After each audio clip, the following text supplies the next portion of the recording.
मगर actual idea ये था कि उसमें गुर्जर समाज के लोगों को पार्टी जो है वो समाजवादी पार्टी वो अपनी तरफ जो है लाना चाहती है। उत्तर प्रदेश की राजनीति जो है ध्रुवीकरण के तरफ अधिक हो गई है, लेकिन अब जातीय कैलकुलेशन थोड़ा कम है। अब विधानसभा में विधायक बनने वाला व्यक्ति 1 लाख वोट पाता है। वेस्ट यूपी में जाटों में कुछ नाराजगी है। उन्हें लगता है भारतीय जनता पार्टी ने यथोचित सम्मान नहीं दिया है। सांसद हैं हरिंदर मलिक, वो समाजवादी पार्टी में सबसे बड़े जाट नेता है। उनसे बड़ा समाजवादी पार्टी में कोई जाट लीडर इस समय है नहीं। भारतीय जनता पार्टी के पास तो एक भी सांसद मुसलमान नहीं है ना सरकार में, एक भी कैबिनेट मिनिस्टर मुसलमान नहीं है सरकार में। एक जाति का नेता नहीं होता, मगर एक जाति की आइडेंटिटी होती है। हरिंदर मलिक का रोल ये है कि उन्होंने कहा कि हमारे जाट प्रतिनिधि समाज के लोग जो हैं वे भी आपसे इसमें जो है उनको आप फोकस करें। टिकैत परिवार हमेशा चौधरी अजीत सिंह, चौधरी जयंत सिंह के साथ खड़ा रहा है। तो राजेंद्र चौधरी के कारण से ये कार्यक्रम विजन इंडिया का यहाँ हो रहा है और हरिंदर मलिक जो है वो इसमें जाटों की नहीं किसानों की बात करके किसान प्रतिनिधियों की मुलाकात वहाँ कराने जा रहे हैं। राजनीति जो है उसमें आप भले एक लाइन पे काम करें, बात आप भले आप दलित पिछड़े वंचितों की बात करें, मगर आप सवर्णों के खिलाफ नहीं हो सकते। मुद्दे क्या है, नैरेटिव क्या है, टिकट किसको है, जाति का समीकरण क्या है,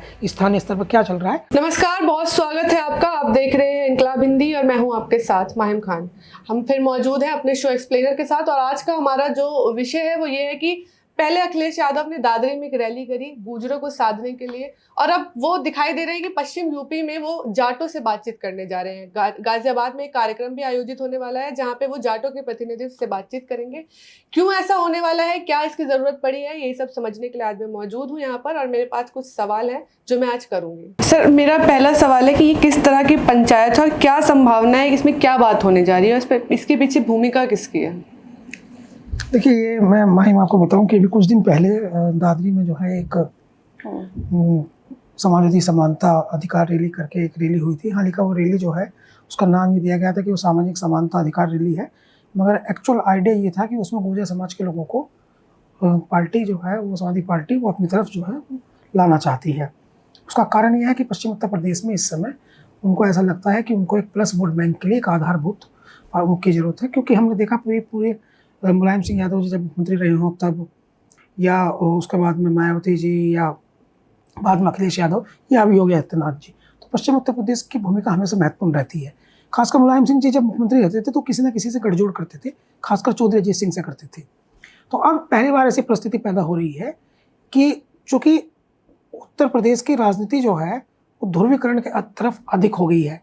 तो पहले जातीय समीकरण बनते थे, जातीय कैलकुलेशन होता था, लेकिन अब जातीय कैलकुलेशन थोड़ा कम है तो ध्रुवीकरण अधिक है। तो पहले चूंकि कई पार्टी चुनाव लड़ती थी, जैसे उदाहरणार्थ 25,000 वोट किसी को पा गया तो वो विधायक बन जाता था। अब विधानसभा में विधायक बनने वाला व्यक्ति 1 लाख वोट पाता है। तो एक ये बड़ा परिवर्तन आ गया है। इसलिए कोई भी पार्टी जो चुनाव में जाना चाहती है वो ये सुनिश्चित कर लेना चाहती है कि उसके पास 50% वोट हो। 50%, 51% पे जिसके पास होते हैं वो जीत जाता है, अगर बाइपोलर भी हो तो। लेकिन क्योंकि कई पार्टियां चुनाव लड़ती थी, जैसे एक समय बसपा बहुत मजबूत पार्टी थी तो वो लड़ती थी मजबूत, समाजवादी पार्टी मजबूत लड़ती थी, भाजपा मजबूत लड़ती थी, कांग्रेस भी इंडिपेंडेंटली अच्छा लड़ती थी। तो अब वो सिनेरियो तो खत्म हो गया। अब सिंपल सिनेरियो बचा है कि दो राजनीतिक पार्टी चुनाव में आती है, बाइपोलर इलेक्शन होता है, एक आमना सामने की लड़ाई होती है, तो एक को 51% वोट चाहिए। तो उस फिगर को बैलेंस करने की कोशिश कर रही है समाजवादी पार्टी पश्चिम उत्तर प्रदेश में। गुर्जरों के साथ उन्होंने ऐसा किया। तो जैसे ही गुर्जरों के साथ उन्होंने ऐसा किया, पिछले कुछ समय से हम लोग ये नोटिफाई कर रहे हैं वेस्ट यूपी में जाटों में कुछ नाराजगी है।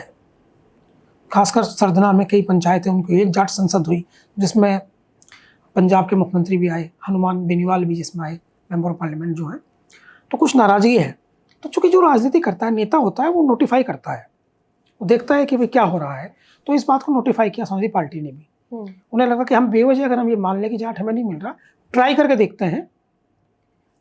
देखते हैं कि अगर जाटों में वाकई असंतोष है और वो उन्हें लगता है भारतीय जनता पार्टी ने उन्हें यथोचित सम्मान नहीं दिया है, तो हम ट्राई करके देखते हैं, हम इनसे बात करके देखते हैं कि क्या ये कुछ लोग हमारे किसानों के मुद्दे पर खासकर हमारे साथ आ जाते हैं। तो ये आइडिया आया। ये आइडिया दिया एक मेंबर ऑफ पार्लियामेंट है, बहुत मजबूत, मुजफ्फरनगर के सांसद हैं हरिंदर मलिक। हमारे पास जो जानकारी है ये वो समाजवादी पार्टी में सबसे बड़े जाट नेता हैं। उनसे बड़ा समाजवादी पार्टी में कोई जाट लीडर इस समय है नहीं। हालांकि वो किसान नेता खुद को कहलाना पसंद करते हैं, लेकिन जो फैक्ट है, मतलब हम लोग जर्नलिस्ट हैं, हम लोगों का ये काम नहीं है कि हम जो है वो पीछे की चीज़ जो है आपको भी बताएं। तो हम पीछे की चीज़ भी बताने का काम है हमारा। ये नहीं है कि जो दिखा है वो बता दें। तो वो सही है, वो किसान नेता के तौर पर खुद को प्रचारित करते हैं भी, लेकिन वो जाटों के सबसे बड़े नेता हैं। ये अलग बात है कि जो जिस जाति का नेता होता है वो और जातियों को भी साथ लेके चलता है। गुर्जर नेता है तो वो और दूसरी जातियों को भी साथ लेके चलता है, जाट नेता है तो वो और दूसरी जातियों को भी साथ लेके चलता है, क्योंकि एक जाति का कोई नेता नहीं होता मगर आइडेंटिटी होती है। एक जाति का नेता नहीं होता मगर एक जाति की आइडेंटिटी होती है। तो उनकी आइडेंटिटी जो है वो जो स्पेस भरते हैं समाजवादी पार्टी में वो जाट नेता के तौर पर भरते हैं। एक और गाजियाबाद के एक और नेता हैं, वो आप देखते होंगे खूब, आप लोग तो खूब देखते ही होंगे, अखिलेश यादव के साथ जो है एक बुजुर्ग नेता अक्सर दिखाई देते हैं गाड़ियों में, अक्सर वो दिखाई देते हैं। उनका नाम है राजेंद्र चौधरी। समाजवादी पार्टी हमेशा उनको जो है प्रमोट करती रही है, MLC बनाती रही है या कोई ना कोई इनको सम्मान का पद देती रही है। तो वो एक्चुअली गाजियाबाद क्षेत्र के ही रहने वाले हैं। तो ये कार्यक्रम जो है, ये जो कार्यक्रम होने जा रहा है, इसमें हरिंदर मलिक का रोल ये है कि उन्होंने कहा कि हमारे जाट प्रतिनिधि समाज के लोग जो हैं वे भी आपसे इसमें जो है उनको आप फोकस करें। आप ये ना माने कि जाट जो है वो आप समाजवादी पार्टी से दूर जा रहा है। देखिए, राजनीति में कोई किसी से दूर जाता है, ये ह्यूमन नेचर भी है। ह्यूमन नेचर भी है कि हम जब किसी से दूर जाते हैं तो उससे दूर चले जाते हैं, और जब हम किसी के पास आने की कोशिश करते हैं तो उधर से भी प्रयास होता है, दोनों तरफ से प्रयास होता है, चाहे एक तरफ से ज़्यादा प्रयास हो, एक तरफ से कम प्रयास हो। तो राजनीति भी यही चीज़ है। तो समाजवादी पार्टी के बारे को ये कहा गया, हरिंदर मलिक साहब ने एक समय ये कहा कि आप जो है वो जाटों के नज़दीक तो जाइए, उनकी बात सुनिए। तो आप पहले क्यों ये मान के बैठ गए हैं कि जाट नहीं मिलेगा हमें? आप एक बार उनसे बात तो करिए, डायलॉग्स कीजिए। तो ये जाटों के प्रतिनिधि जो हैं गाजियाबाद में आ रहे हैं एक बड़े होटल में मीटिंग में, उसमें डायलॉग करेंगे अखिलेश यादव के साथ और बातचीत करेंगे। हाल ही का कार्यक्रम विजन इंडिया है। विजन इंडिया के कार्यक्रम हम आजकल देख रहे हैं, अखिलेश यादव तेलंगाना गए, जयपुर गए, हरियाणा गए, और विजन इंडिया कार्यक्रम का मुख्य आयोजक जो है वो समाजवादी पार्टी के 3 ब्रेन जिनको कहते हैं, तीनों हैं। एक आलोक रंजन है, सुपर ब्रेन उनको कहते हैं समाजवादी पार्टी में। एक अभिषेक मिश्रा हैं, वो भी अपनी उम्र के नेताओं में काफ़ी पढ़े लिखे और समझदार, अच्छे थे। और एक राजीव राय हैं, उनके पास भी बिलियंसी है। तो ये उसको कर रहे हैं, तो राजेंद्र चौधरी भी साथ में जाते हैं। तो राजेंद्र चौधरी के कारण से ये कार्यक्रम विजन इंडिया का यहाँ हो रहा है, और हरिंदर मलिक जो हैं वो इसमें जाटों की नहीं, किसानों की बात करके किसान प्रतिनिधियों की मुलाकात वहाँ कराने जा रहे हैं। उद्देश्य गहरा है, खासकर जो मेरठ में कुछ दिन पहले हुआ था कार्यक्रम मुजफ्फरनगर में, जिसमें जयंत चौधरी और योगी आदित्यनाथ ने साथ साथ शिरकत की थी जी। तो वहाँ पे कुछ सवाल उठेंगे तो उस पर भी बातचीत होगी। लेट्स सर, मेरा अगला सवाल है कि गुर्जर समाज को साथ लाने की कवायद के बाद अब जाटों पर हाथ जमाते हुए कहीं कोई रणनीति में कोई चूक तो नहीं हो रही? क्योंकि ऐसा कहा जा रहा है कि पश्चिमी उत्तर प्रदेश में एक वर्ग जाट नहीं है जिस पर सपा के पेनी नजर है। नहीं, ये गहरा सवाल है। ये गहरा सवाल इसलिए है क्योंकि देखिए, जाट जिसे वोट करता है गुर्जर उसे नहीं करता, जिसे गुर्जर करता है वो जाट नहीं करता। कहीं ऐसा ना हो कि हम लोग ये प्रयास करें या समाजवादी पार्टी को ऐसा लगने लगे कि हम लोग जो हैं वो एक राजनीतिक एक जात के लोगों को हम लोग पटाते पटाते जो हमारा पहले से पटा हुआ उसको खो दे। होता है ना वो एक्चुअली। तो इसका ये नुकसान भी हो सकता है कि अभी तो हम जाटों को, गुर्जरों को साध रहे हैं, और फिर हम जाटों के चक्कर में जाएंगे तो हमें इसका जो है कहीं ऐसा तो नहीं कि गुर्जर भी नाराज हो जाए। लेकिन वो डिपेंड करता है, साधना ना साधना बातचीत पर डिपेंड करता है। अभी मैं बातचीत, देखिए, नेता है अखिलेश यादव, नेता है, उनकी पार्टी है, समाजवादी पार्टी है, वो एक राजनीतिक पार्टी को लीड करते हैं। सामान्य तौर पर कोई व्यक्ति जो एक ऑर्गेनाइजेशन को लीड करता है या कोई भी एक किसी मतलब कहीं भी लीड करता है, वो कैप्टन है कहीं का भी, तो वो किसी एक के पक्ष में जो है वो हमेशा इस संभावना को खुला रखता है कि वो सबके संपर्क में रहे। नेता को महसूस नहीं होता, उस पार्टी के नेता को महसूस नहीं होता मेरा नेता किसका करीब है, मेरा नेता किसका करीब है, लेकिन वो संभावनाओं को ओपन रखता है, ओपन डोर रखते हैं सबके लिए। और ये आपने देखा भी होगा पूरे देश की राजनीति में, भारतीय जनता पार्टी के पास तो एक भी सांसद मुसलमान नहीं है ना सरकार में, एक भी कैबिनेट मिनिस्टर मुसलमान नहीं है सरकार में, उनके पास तो राज्यसभा में भी एक भी मुसलमान सांसद नहीं है। एक है गुलाम अली खटाना, उनको तो राष्ट्रपति ने मनोनीत किया ना। इसके बाद भी आपने नरेंद्र मोदी को भी देखा कि वो चाहे उनकी पार्टी के नेता करते हों, लेकिन कभी खुलेआम मुसलमानों के खिलाफ तो कुछ नहीं बोलते, मस्जिद भी चले जाते हैं, इवन सबका साथ सबका विश्वास की बात भी कर लेते हैं, इवन और दूसरी चीज़ें भी कर लेते हैं जो मुसलमानों के उनके हिंदुत्व के जो लोग हैं वो आलोचना करने लगे। यही आइडिया है राजनीति का। राजनीति जो है उसमें आप भले एक लाइन पर काम करें, बात आप भले ही आप दलित पिछड़े वंचित की बात करें, मगर आप सवर्णों के खिलाफ नहीं हो सकते। भले ही आप सवर्णों की पार्टी हो, मगर आप दलितों के पिछड़ों के खिलाफ नहीं हो सकते। इसलिए वो तो नेता है अखिलेश यादव, तो चूंकि वो नेता है तो उनको तो जाटों से भी बात करनी है, उनको तो गुजरों से भी बात करनी है, उनको तो सैनियों से भी बात करनी है, पिछड़ों से भी बात करनी है, यादवों से भी करनी है, मुसलमानों से भी करनी है। वो तो पार्टी चला रहे हैं। उसी तरह से भारतीय जनता पार्टी है वो राजनीतिक। लेकिन ये सही है कि हिस्सेदारी की बात आएगी इसमें, जो फंसे, जहां बात फंसेगी वो हिस्सेदारी में फंसेगी, टिकटों की दावेदारी में फंसेगी। अब वो कैलकुलेशन है, भारतीय जनता पार्टी कितने टिकट देती है, कितने समाजवादी पार्टी देती है, कितने गुजरों को मिलते हैं, कितने जाटों को मिलते हैं, कितने सैनिक को मिलते हैं, कितने अदर ओबीसी को मिलते हैं, वो कैलकुलेशन जो है वो की फैक्टर है। ये जो अभी चल रहा है राइट नाउ, ये तो एक्ट कह सकते हैं साहब, पॉलिटिकल एक्ट कह सकते हैं, वो की फैक्टर होगा। मुद्दे क्या है, नैरेटिव क्या है, टिकट किसको है, जाति का समीकरण क्या है, स्थानीय स्तर पर क्या चल रहा है, उस पर डिपेंड करता है सब कुछ। इस समय तो अखिलेश यादव को ये दिखाना उनके लिए जरूरी भी है और तमाम राजनीतिक पार्टी के लिए जरूरी है कि वो ये दिखाएं कि उनकी किसी से दूरी नहीं है। ऐसा कोई नहीं है जिसको वो छूना नहीं चाहते, ऐसा कोई नहीं है जिसको वो गले नहीं लगाना चाहते, ऐसा कोई नहीं है जिससे उनको नाराजगी है। जाटों से भी वो बात करना चाहते हैं, चूंकि अभी हमने पिछली बार शो किया था ना कि अखिलेश यादव से जाट और जाटव दूर है, तो मुझे लगता है कि उनकी पार्टी तक मैसेज पहुंचा है, तो उन्होंने तत्काल समझा कि भाई ये मैसेज आ रहा है पश्चिम से कि जाटों से जो है अखिलेश यादव दूर है, तो जाटों को अखिलेश यादव के नजदीक लाओ। तो ये महत्वपूर्ण बात है इसमें। सर मेरा अगला सवाल है कि सांसद हरेंद्र मलिक क्या इतने शक्तिशाली है कि पश्चिमी यूपी में वो जाटों का रुख बदल सकते हैं? देखिए उनकी एक बड़ी ये भी काफ़ी अच्छा सवाल है। हरेंद्र मलिक जो है वो, मुझे लगता है कि अगर मैं सही हूँ तो वो 80 के दशक में, यानी 1980 के आसपास जो है वो, या 81 82, जो भी फिगर हो सकती है आप गूगल कर लीजिएगा, देख लीजिएगा। लेकिन यहाँ तक मैं समझ रहा हूँ कि 80 के दशक में वो विधायक बन गए थे। फिर एक बार उनको हरियाणा की एक पार्टी इनेलो, उसने राज्यसभा सांसद भी बनाया। और एक और इम्पोर्टेंट बात बताता हूँ, एक परिस्थिति ऐसी आई थी जब चौधरी अजीत सिंह और मुलायम सिंह यादव जो हैं, इन दोनों से किसी एक को सीएम उत्तर प्रदेश का बनाया जाना था। तो एक परिस्थिति ऐसी आ गई थी जिसमें उस समय ये था कि चौधरी अजीत सिंह के फेवर में जो लोग खड़े थे और चौधरी मुलायम सिंह यादव के फेवर में जो लोग खड़े थे, मुलायम सिंह यादव के बारे में मैं आपको थोड़ा सा बता दूं, वो एक नेता हैं, बहुत बड़े नेता हैं, धरती पुत्र हैं, जमीनी नेता हैं, सबको जानते हैं, चले गए दुनिया छोड़ करके, बड़ी इज्जत है उनकी। मगर मुलायम सिंह के बारे में एक बात हिडन थी, वो चौधरी चरण सिंह जी के बेटे की तरह थे, उनके गोद लिए हुए बेटे की तरह थे। और चौधरी चरण सिंह जी उन्हें बेइंतहा प्यार करते थे, मुलायम सिंह जी को। न केवल उनकी राजनीतिक शिष्य थे वो, बल्कि उनके बेटे की तरह थे। चौधरी अजीत सिंह विदेश में रहते थे, तो बहुत ज़्यादा नज़दीकी मुलायम सिंह यादव जी की चौधरी चरण सिंह जी से थी। तो ऐसी परिस्थिति पैदा हुई कि सीएम कौन बनेगा, तो उस समय बताते हैं कि हरेंद्र मलिक जो हैं उस समय विधायक थे, तो वो मुलायम सिंह यादव जो हैं उनके पक्ष में खड़े हो गए। ये बात महसूस हो गई चौधरी अजीत सिंह को, और यह बात तक रही कटुता इसकी। और हद यह हो गई कि बढ़ते बढ़ते बढ़ते बढ़ते जो 2022 के बाद में 2024 का जो गठबंधन टूटा लोकदल का और समाजवादी पार्टी का, इंडिया गठबंधन में, तो उसमें एक बहुत बड़ी वजह वो हरेंद्र मलिक भी रही।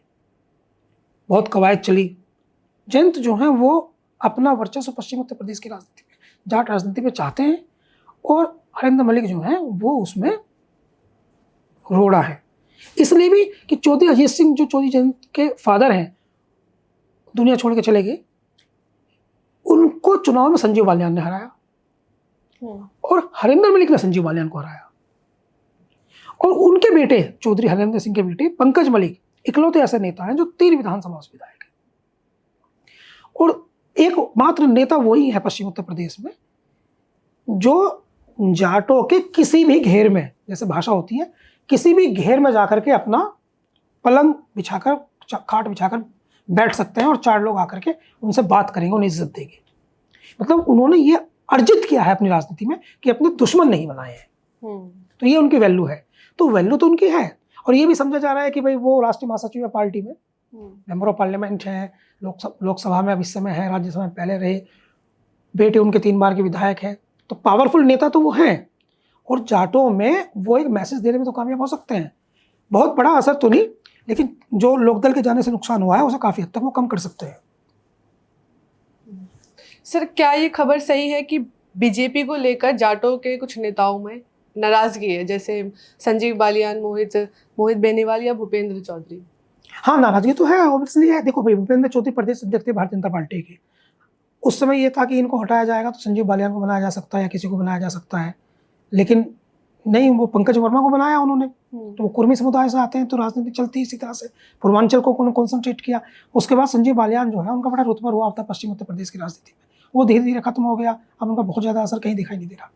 अब मोहित बेनीवाल को आप देख लीजिए, कभी कह रहे थे कि उनको कैराना लड़ाएंगे, कभी कह रहे शामली लड़ाएंगे, कभी कह रहे थे लोकसभा लड़ाएंगे, कभी कह रहे मीरापुर विधानसभा लड़ाएंगे। वो स्थिति नहीं है। उमेश मलिक है, उमेश मलिक ने 3 दिन पहले भी जयंत चौधरी से मुलाकात की है, लेकिन वहाँ पर तो नहीं गए वो भारतीय जनता पार्टी के नेता, उसके साथ तो उनके फोटो नहीं आ रहे। तो अब मीरापुर विधानसभा में आप देख लीजिए, वहाँ वो लड़ना चाहते थे, वो नहीं लड़े। तो भारतीय जनता पार्टी के जितने जाट नेता हैं वे प्रमोट नहीं हो रहे। उनको ऐसा लगने लगा, जाटों को, खासकर जाट नेताओं को, उनका डाउनफॉल चल रहा है। उनको ऐसा लगता है, भारतीय जनता पार्टी को भी लगता है ऐसा, कि हमारी जो जरूरत है वो जयंत चौधरी से पूरी हो रही है। तो अब हमें किसी दूसरे नेता को, उनको, चूंकि नेता तो डिमांड करता है ना, राजनीति करेगा तो डिमांड करेगा। कोई राज्यसभा का सीट मांगेगा, कोई लोकसभा मांगेगा, कोई विधानसभा का टिकट मांगेगा, कोई विधान परिषद का टिकट मांगेगा, कोई राज्य मंत्री का, तो नेता डिमांड करता है। तो उनको लगता है कि हम डिमांड से बच रहे हैं, एक ही जगह से सारे काम हो रहे हैं। वोट तो हमको पड़ ही रहा है। पहले से भी 40 से 50% बीजेपी पड़ता था जाट, 40 से 50% जो है वो जाता था लोकदल को। तो अब 80-90% हमारा हो गया है। अक्सरियत में भारतीय जनता पार्टी के पास जाट वोट 80% अभी है, 80 से 90% है, 80 से 90% अभी है दोनों में, लोकदल और भाजपा को मिला करके। तो अभी क्या स्थिति है, अभी ये बातचीत जो होने जा रही है, इसमें देखते हैं कि इसमें राजनीति का क्या, जाट राजनीति का क्या नया सिनेरियो उभर करके आता है। सर, मेरा अगला सवाल है कि आपको भी ऐसा लगता है कि पश्चिम में अखिलेश यादव एक योग्य पार्टनर की कमी से जूझ रहे हैं? हाँ, योग्य पार्टनर की कमी से जूझ रहे हैं। हमने पहले इस पर घंटों चर्चा की। पहला वाला जो हमारा एक्सपेरिमेंट था इस पर था कि जाट और जाटों वाले इश्यूज पर था। योग्य पार्टनर की कमी से जूझ रहे हैं, मगर फिर वो धोखा खाता है ना जीवन में। भले लोगों के साथ एक समस्या है, भले लोगों के साथ ये समस्या है कि कोई भी आता है उनको धोखा दे देता है, उनके साथ उनको पीठ में उनके छुरा घोंपता है, निकल जाता है। तो ये अखिलेश यादव के साथ हो रहा है लगातार। तो वो उससे क्या होता है, उससे नुकसान ये होता है, सोसाइटी का नुकसान होता है। फिर अच्छा आदमी, भला आदमी, वो सब पे भरोसा करना बंद कर देता है। सोसाइटी का ये नुकसान होता है। सर, मेरा आखिरी सवाल है कि टिकैत परिवार की 2027 में चुनाव में क्या भूमिका रहने वाली है, क्योंकि हाल के दिनों में राकेश टिकैत अखिलेश यादव से मुलाकात की थी। मैं भी आपकी तरह इंतजार करना चाहता हूं कि जब ये कल मीटिंग होती है, तो इसमें 25 तारीख को ये मीटिंग है, तो जब ये मीटिंग होती है तो मैं देखना चाहूँगा कि टिकैत परिवार से कौन इसमें शामिल होता है। चौधरी नरेश टिकैत आते हैं या राकेश टिकैत आते हैं, या कौन आते हैं इनके परिवार से, कौन आकर के उस मीटिंग में शामिल होता है, या गौरव टिकैत को भेजते हैं, क्या बातचीत होती है। क्योंकि पिछले किसान आंदोलन के बाद से हमने देखा है कि टिकैत परिवार जो है वो बिल्कुल शांत है। और एक और बात, पश्चिम उत्तर प्रदेश में किसानों के बहुत सारे मुद्दे हैं, खाद का लेके, यूरिया को लेके, गन्ना की कीमत का तो चलता ही रहता है, वहाँ से ज़मीनों को लेकर के, किस परताव को लेकर के, मुआवजे को लेकर, बहुत सारे मुद्दे हैं। लेकिन ऐसा लगता है कि अब उसमें कोई बात ही नहीं हो रही है। किसान संगठन शांत है बिल्कुल, अब एमएसपी पे कोई बात ही नहीं कर रहा, बिल्कुल शांत है। तो 25 को ये मीटिंग जो होती है उसमें देखने वाली बात होगी कि किसान संगठनों से कौन कौन शामिल होते हैं, टिकैत परिवार से क्या आता है। टिकैत परिवार का बहुत दबदबा है, दबदबा नहीं बल्कि आप कह सकते हैं कि इज्जत है। किसानों के लिए उन्होंने बहुत लड़ाइयाँ लड़ी हैं। चौधरी महेंद्र सिंह टिकैत में छोटा था बहुत, मुझे वो जाकत पत्रकार कहते थे। जाकत पश्चिम उत्तर प्रदेश में बच्चे को कहा जाता है। तो मैं बड़ा तेज तर्रार पत्रकार था बचपन में, तो मुझे जाकत पत्रकार कहते थे, क्योंकि जाकत पत्रकार बहुत तेज है। और बड़ा मुझे पसंद भी करते थे। 6.5 फुट से ज़्यादा लंबे चौड़े आदमी, बहुत शानदार उनकी पर्सनैलिटी थी, बड़ी अद्भुत पर्सनैलिटी थी उनकी। और एक बार हम उनसे मिलने के लिए गए थे घर पे, तो एक बहुत बड़ी गेहूं की बोरी वो अपने सर पर रख करके लेके आए थे। इतने ताकतवर आदमी थे, बहुत उनके सोसाइटी में इज्जत थी। बड़े टिकैत जो टिक गया वो है टिकैत, ये इनका नारा था। और अब टिकैत परिवार के इम्पोर्टेंस को समाज में उसको इग्नोर नहीं किया जा सकता। बालियान खाप के चौधरी भी हैं, चौधरी नरेश टिकैत, वो आते हैं, बात करते हैं अखिलेश यादव से, या उनके परिवार से कोई आता है या उनका प्रतिनिधि आता है, तो पश्चिम उत्तर प्रदेश में निश्चित तौर पर इस बात से फर्क पड़ेगा। एक और बात, टिकैत परिवार हमेशा चौधरी अजीत सिंह, चौधरी जयंत सिंह के साथ खड़ा रहा है। कभी कभी इख्तलाफ भी हुए हैं, लेकिन हाल की जो राजनीति है वो 2 तरह की राजनीति होगी जाटों में। जाटों में एक ऐसा वर्ग है बीजेपी को जो पसंद करता है और उनके नेता नाराज हैं। एक कंडीशन, संजीव बालियान है, और नरेश टिकैत जो है बालियान खाप के चौधरी है। मैं 200% निश्चित होकर कह रहा हूँ, और दर्शक भी सुने कि 25 तारीख की जो मीटिंग है ये इतनी गोपनीय मीटिंग हो रही है कि अंदर क्या बात करेंगे अखिलेश यादव इन नेताओं से बाहर नहीं आएगा। बहुत बहुत धन्यवाद सर, आपने अपना समय दिया। आपकी इस पूरी चर्चा पर क्या राय है हमें कमेंट में जरूर बताइएगा। धन्यवाद।